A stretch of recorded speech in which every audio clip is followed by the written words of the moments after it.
Türk yemekleri. Herkese merhaba. PodTürk Podcast'in 18. bölümüne hoş geldiniz. 2 hafta oldu görüşmeyeli. Her şey yolunda mı bakalım? Umarım her şey yolundadır. Umarım bu 2 hafta içerisinde Türkçe'ye bayağı bir zaman ayırdınız. Her halükarda şimdi beni dinliyorsanız boş bir zamanınız var demektir. Bu arada Türkçe'de her halükarda yerine ne olursa olsun da kullanılabilir. Podcast'imi dinlemek için bu boş zamanı değerlendirdiğiniz için çok mutluyum. Dinlediğinizi anlama konusunda size yardımcı olmak beni çok mutlu ediyor. Hatırlarsanız 2 hafta önce bir dinleyicimizin yazısını okumuştum. Bu hafta ise başka bir dinleyicimizin yazısı var sırada. Hadi başlayalım. Hasan'ın podcastleri çok yardımcı oluyor. Konular çok çeşitli. Türk kültürü ve dili hakkında konular mevcut. Transkriptler sayesinde metni anlayıp anlamadığımı kontrol edebiliyorum. Tebrikler Hasan ve bu güzel dili bize sevdirdiğiniz için teşekkür ederiz. Paris'ten Patrick. Ben sana teşekkür ederim Patrick. Sizler için bir şeyler yapmak beni çok memnun ediyor. Patrick'in de dediği gibi transkript sayesinde dinlediğinizi daha kolay anlarsınız. Her zaman olduğu gibi transkripte videonun altında ulaşabilirsiniz. Eğer sizler de önümüzdeki bölümlerde yazılarınızın okunmasını istiyorsanız yapmanız gereken çok basit. podturk@hotmail.com adresine mail gönderebilirsiniz. Bugün sizlerle Türk mutfağı hakkında konuşmak istiyorum. Başlamadan önce size mutfak kelimesinin anlamını açıklamak istiyorum. Türkçe'de mutfak aslında yemekleri hazırladığımız evin bir bölümüdür. Mutfak kelimesi aslında Arapça kökenlidir. Arapçada matbah kelimesinden türetilmiştir. Matbah Arapçada pişirme yeri anlamındadır. Türkler özellikle Orta Asya'da göçebe bir hayat sürdüler diyebiliriz. Biraz açıklamak gerekirse, Türkler o dönemde genelde hayvancılıkla uğraşıyorlardı. Hayatını devam ettirebilmek için çoğunlukla yer değiştiriyorlardı. Bu yer değiştirmeleri esnasında İran, Hindistan ve Çin mutfaklarından etkilenmişlerdir diyebiliriz. Türk mutfağı yörelere ve bölgelere göre değişiklik gösterir. Bu yörelere örnek olarak Karadeniz mutfağını, Güneydoğu mutfağını ve Orta Anadolu mutfağını verebiliriz. Türk sofralarının başlangıç yemeği çorbadır. Toplamda 300 adet çorba çeşidi vardır diyebiliriz. Bu çorbalara tarhana, ezogelin, mercimek, kelepaça, yayla çorbalarını örnek olarak verebiliriz. Malzeme olarak genellikle pirinç ve bulgur kullanılmaktadır. Şimdi isterseniz benim de çok sevdiğim bir çorba olan tarhana çorbasının hikayesini anlatayım. Efsaneye göre padişah veziri ile ava çıkarlar. Gece geç saate kadar ormandadırlar. Eve dönmemeye karar verirler. Kalacak bir yer aramaya başlarlar. Küçük bir ev bulurlar. Yaşlı bir amca ve teyze onları içeri alır. Çok üşümüşlerdir. Soba başında otururlar. İkisi de çok acıkmıştır. Hemen yer sofrası kurulur. Yaşlı teyze çorba hazırlar. Evde ne varsa onlarla çorba yapar. Padişah çorbayı çok lezzetli bulduğunu söyler. Amca ve teyze misafirin padişah olduğunu yemekten sonra anlarlar. Çok üzülürler. Evimizde başka bir şey yoktu derler. Bu darhane çorbası derler. O günden günümüze ismi tarhana olarak gelmiştir bu çorbanın. Bu arada Türkçe'de darhane demek fakirhane demektir. Ayrıca burada sofra kelimesine bir parantez açmak istiyorum. Arapçada sufre kelimesinden dilimize geçmiştir. Üzerinde yemek yenen sini ve masayı ifade eder. Ayrıca sofra topluluğu da ifade eder. Örneğin 100 kişilik bir sofra dediğimizde 100 kişilik yemek demiş oluyoruz.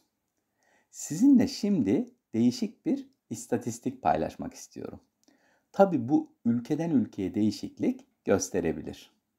Bir insan ömrünün 15 yıllık bir kısmını sofra başında geçiriyormuş. Toplamda yaklaşık 100 bin defa sofraya oturuyormuş diyebiliriz. Bu istatistiklerden sonra isterseniz şimdi de etli yemeklere geçelim. Eti pişirmek için iki ana yöntem uygulanır. Bunlara haşlamak ve kavurmak yöntemleri diyebiliriz. Bu arada haşlamak suda pişirme yöntemidir.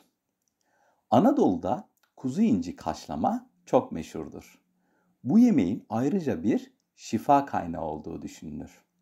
Türkçe'de şifa, hastalıktan kurtulma, iyileşme anlamındadır. Et pişirme işinin en başarılı olduğu alanlardan biri kebaplardır. Bu arada kebap kelimesinin kökeni Arapçadır. Pişmiş, kızarmış et anlamındadır. Toplamda 100 çeşit kebap çeşidi vardır diyebiliriz. Bunlardan en önemlileri ise Adana kebabı, Urfa kebabı, cağ kebabı, çöp şiş kebabı, döner, İskender kebabı ve kağıt kebabı diyebiliriz. Bu kebap çeşitlerinden İskender kebabından bahsetmek istiyorum sizlere. Benim yaşadığım şehir olan Bursa'da yapılan bu lezzetli yemek hakkında kısa kısa bilgiler vereyim isterseniz. Tabii İskender kebabını anlatmadan önce sizlere döner hakkında bilgi vermek daha iyi olacaktır. Bir şişin üzerine baharatlanmış et parçaları geçirilir. Şiş dik bir şekilde asılır. Genellikle odun ateşi karşısında pişirilir. İskender kebabında da et olarak döner eti kullanılır. Uzun bir tabağın üzerine ilk olarak kesilmiş pide ekmeği dizilir. Sonra salçalı sos konulur ve üzeri et ile kaplanır. Tabağın bir kenarına da yoğurt konulur. En son servis edilirken üzerine kızdırılmış tereyağı dökülür. Türk mutfağının köfteleri de çok meşhurdur. Ülkemizin coğrafi bölgelerine göre değişik çeşitleri vardır diyebiliriz. Genellikle kıyma eti kullanılır. Kıymanın hazırlanışı, içine konulan diğer malzemeler, yoğurma şekli ve dinlendirme süresi köftenin özelliğini yansıtır. Türk mutfağında toplamda 50'den fazla köfte çeşidi bulunmaktadır diyebiliriz. Bunlardan en bilinenleri ise Akçaabat köfte, İnegöl köfte, pideli köfte, Sultanahmet köfte ve kadınbudu köftedir. Ayrıca etin yanında bulgur da kullanılarak yapılan köfteler de bulunmaktadır. Ekşili köfte, içli köfte, çiğ köfteyi de bunlara örnek olarak verebiliriz. Türk mutfağında sebze ile yapılan yüzlerce yemek bulunmaktadır. En bilinenleri sulu tencere yemekleridir. Sulu yemeklerde çok fazla ekmek tüketilir. Hatta Anadolu'da ekmeksiz sofrada karın doymaz denilir. Yufka, bazlama ve somun olmak üzere ekmek çeşitleri vardır diyebiliriz. Ayrıca Orta Asya'da ekmeğe nan denilir. Ekmek Türk mutfağında çok kutsaldır. Şimdi de sizlere Türk mutfağında önemli yeri olan hamur işlerinden bahsetmek istiyorum. Mayalı ve mayasız hamurlar kullanılarak yapılan börekler çok önemli bir yer tutar. Börekler içerisine giren malzemelere göre isimlendirilir. Peynirli, etli ve ıspanaklı olmak üzere bir sürü çeşidi vardır. Şimdi de Türk kültüründe yörelere göre değişen pidelerden bahsedelim isterseniz. Kıymalı, kavurmalı, otlu olmak üzere birçok çeşidi vardır diyebiliriz. Pideye lezzetini veren hamurdur. Ayrıca suda pişen hamurlar da vardır. Bunların en önemlisi ise mantıdır. Balkanlarda, Anadolu'da ve Kırım'da da bulunan ortak bir tattır. Türkiye'de en lezzetlisi Kayseri'de yapılır. Üzerine sarımsaklı yoğurt, salça ve eritilmiş tereyağı dökülerek servis edilir. Şimdi ise sizlerle özellikle sulu yemeklerin birer tamamlayıcısı olan pilavlardan bahsetmek istiyorum. Pilavlar törensel yemeklerin vazgeçilmezidir. Ayrıca gündelik sofralarda da çok tüketilir. Türkiye'de pilav dediğimizde hepimizin aklına ilk olarak pirinç pilavı gelir. Bunun yanında bulgur pilavı da oldukça yaygındır diyebiliriz. Ayrıca içerisine konulan malzemelere göre birçok pilav çeşidi vardır diyebiliriz. Örnek verecek olursak, arpa şehriyeli pilav, tavuklu pilav, sebzeli pilav gibi çeşitleri mevcuttur. Şimdi de sizlere Türk mutfağındaki içeceklerden bahsetmek istiyorum. Özellikle pirinç pilavının iyi bir tamamlayıcısı komposto ve hoşaftır. Bulgur pilavının iyi bir tamamlayıcısı ise ayrandır. Şimdi sizlere komposto ve hoşafın farkını anlatayım isterseniz. Kuru meyve ile yapılan içeceğe hoşaf, taze meyve ile yapılana ise komposto denir. Ayran ise yoğurdun içine su katılarak elde edilen bir içecektir. Bunların yanında Türk mutfağında içecekler denildiğinde sıcak ve soğuk içecekler mevcuttur.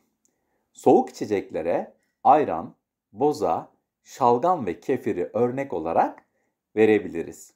Sıcak içecekleri ise çay, Türk kahvesi ve salebi örnek olarak verebiliriz. Burada çay ve Türk kahvesine bir parantez açmak istiyorum. Türkiye'de hemen hemen her sabah yapılan kahvaltıda en çok tüketilen içecek siyah çaydır. Hemen hemen her Türk ailesinin mutfağında günde en az bir defa çay demlenir. Ayrıca restoranlara gittiğimizde yemekten sonra çay veya Türk kahvesi ikram edilir. Türkçe'de bir fincan kahvenin 40 yıl hatırı vardır atasözü çok meşhurdur.